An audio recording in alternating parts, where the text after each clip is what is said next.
starting with the bedroom, most of you already know that I keep it very simple. I always work with what we have. So we don't have any nightstands. I still have the same comforter, pillows, headboard, bed frame from like 7 years ago. Again, working with what we have until we move. The one thing that is new in this bedroom is this drying rack. I will have it linked down below. I try to dry some of our clothes just for, to save money and also the longevity of our clothes.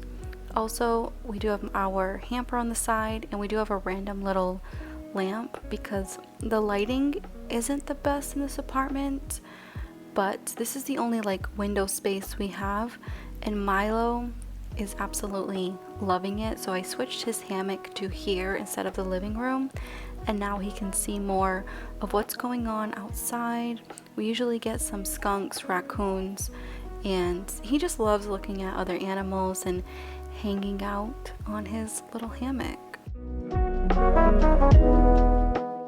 The only plant that I do own is my Monstera, but as you guys can see, she's not at the healthiest stage. So again, lack of lighting, that's the only light that we have. We don't have recessed lighting, we don't have closet lights, so that's like the biggest con with this apartment. As for my closet, you guys have seen it numerous times, so I will link up top the most recent closet tour video, and I will also try my best to link some of the items that I have in this closet down below. Moving to the bathroom, it is a 70s theme, so it's a little outdated, well, a lot outdated I should say, but I still make it work.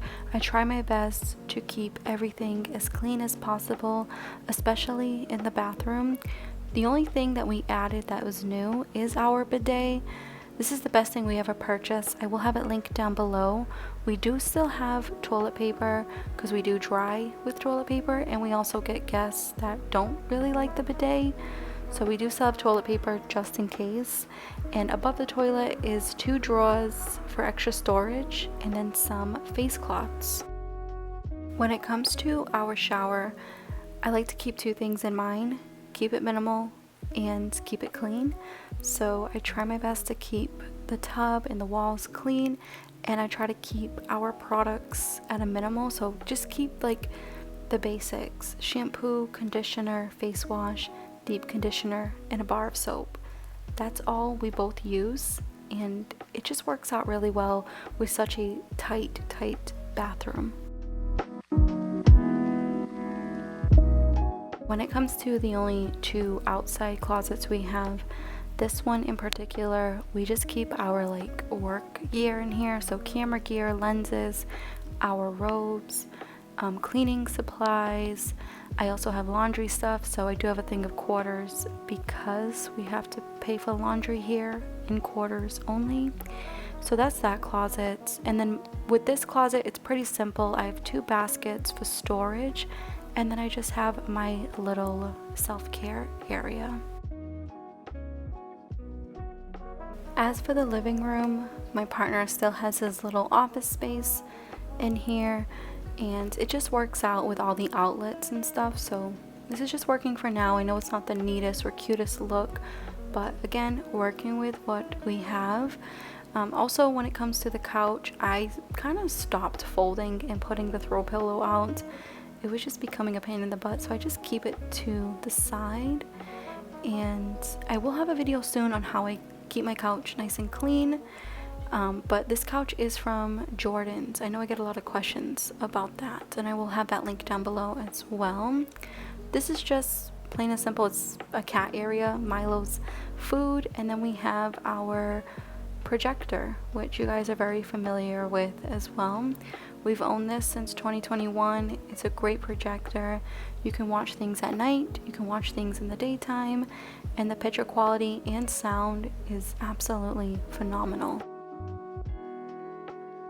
Moving on into the kitchen, again, I like to keep it very basic. I don't like a lot of things on the countertop, so we do have this fruit basket that we got for free. We have some hand sanitizer, reusable cloth napkins to save some money. We also have our water purifier attached to the faucet. And then another thing that I have been trying my best to do is keep the sink extremely clean, including the garbage disposal. So I finally purchased some garbage disposable little tabs that go in it, and I find that it's been keeping the entire kitchen smelling fresh. But this is like my little cooking area. I was doing a simmer pot to make the house smell good as well. I'm always about like making the house smell good but keeping it natural. This is a new thing. We did not buy this. This was free, which I'm very happy about. We've been brewing a lot of tea. I also purchased these reusable little K-cups so we can put loose tea in there, or coffee whenever we have guests over. If they want some coffee, we always have Santo Domingo coffee on deck. So just in case we don't drink coffee, again, we drink tea. So lately I've been obsessed with mulberry tea, a lot of herbal teas. We ended up picking these up when we went to New Hampshire. I also like peppermint tea, so we are a huge tea family. And the rest of the cabinets is just your basic storage.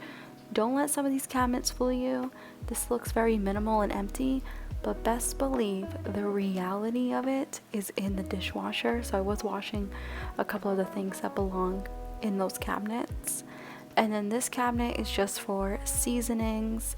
I like to use just herbs, so I'm not a fan of using anything that has added salt. I like to add my own salt, so I keep a lot of herbs on deck. Again, we've been trying to eat as clean as possible. It is a little tricky sometimes. We're not perfect, but we've been trying to eat a lot more greens, a lot more tofu, mushrooms, peppers, things like that. A lot of clean food items. And the last two areas are very self-explanatory. I've talked your ears off all about Milo's little cat area. I'll have all these products linked down below. And then of course we have our dining room table.